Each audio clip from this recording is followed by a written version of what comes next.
Hey everyone, Julian here. So as you guys can see, the Samsung Galaxy Note 9 is a beautiful glass and metal sandwich. Now, picking it up, on the right side, we have the power button. Moving on to the top, we have the SIM SD card tray, the far field mic, and moving on to the left side, we have the volume rockers and the Bixby key. Now, on the bottom, we have the headphone jack, the USB-C port, the noise cancelling mic, speaker, and S Pen. Now, moving on to the back, we have the dual camera setup, the fingerprint scanner, flash, and all the other sensors. Now, as you can see, it's a little bit of a stretch to get to the fingerprint sensor, but it's alright. Now, turning on the phone, here is the lock screen where you see notifications, camera, phone. Now, here is one of Samsung's coolest features called the always on display, which turns off all pixels except for those that show the time.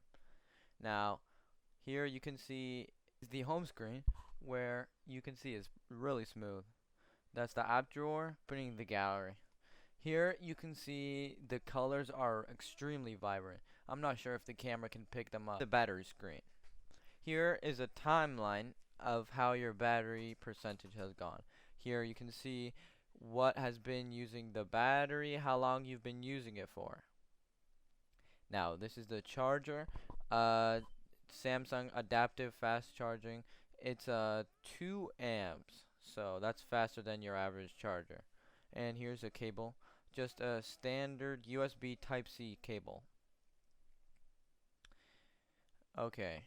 Next is the multi-core score the Galaxy Note 9 got, which was 8879, and the single core score, which was 2432, which is almost the best. So here's the Geekbench score. So you can see all the device specs, how it did in single core and multi-core against other phones. So here you have a list of phones like the Galaxy Note 8. You can see it really improved in performance. That is due to the Qualcomm Snapdragon 845. You can see the operating system, which is Android 8.1 Oreo, memory 5.5 gigabytes of RAM, the clusters, the CPU core speed. Next is camera. Here you can see the resolution is 11.9 megapixels. Flash, obviously. You can see all the flash modes, the focal length, the focus modes, the zoom support, and the max zoom value, which is digital. And then you have to include the 2 times optical zoom, which becomes 10 times. These are all the supported resolutions ranging from 4K to 144p. Now moving on to the camera app itself. Okay, so here we have a full screen view which fills the entire screen. We're going to use the charging brick as the subject. So here you can adjust the exposure, flash, settings. Just snap a quick photo here to show you guys after.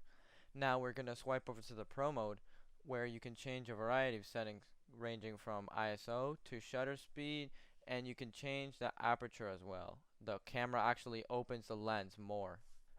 The tones right here. Then the manual focus, you can use this to go into macro mode, and you can use it to change the focus. This is the white balance. Moving on to the camera settings. Here is the picture size, the video size from 4K 60 to HD 720p. Then you can also turn on high efficiency video, however it's not always supported by everyone. Here is the picture size above, the timer, super slow-mo, and below that a variety of settings for the selfie camera. Now we are going to move on to the rear camera. Here are some examples of photos that the camera can take, which have an incredible dynamic contrast and can really capture details well.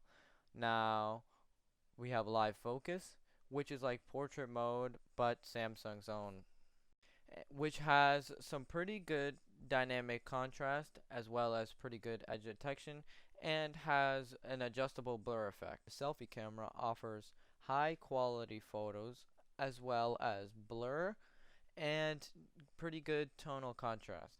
This is the normal mode and this is the live focus mode for selfie, which is like portrait mode but for selfie. Now the S Pen, which ejects right out the bottom right side of the phone. So we're going to go to the S Pen settings.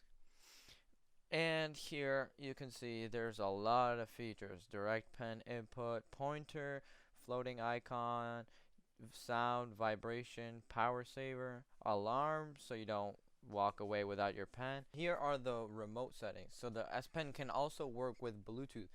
So here you can see all the functions it can do. You press the button and it goes through Bluetooth. I can do certain commands, like I have it bound to the camera. I press and hold, and as you can see, or I can double tap and it'll switch camera mode. And you can also see all the apps that support the S Pen, such as gallery, shutter, media, camera, Chrome. So the Bluetooth part of the S Pen, or the remote, lasts a whole 30 minutes on standby. Or it can also do up to 200 clicks. Samsung claims that it can recharge in 40 seconds. However, in my experience, it's been more like 30 or 20. Thanks for watching my first video, everyone. Subscribe if you liked it. Talk to you guys on the next one. Peace.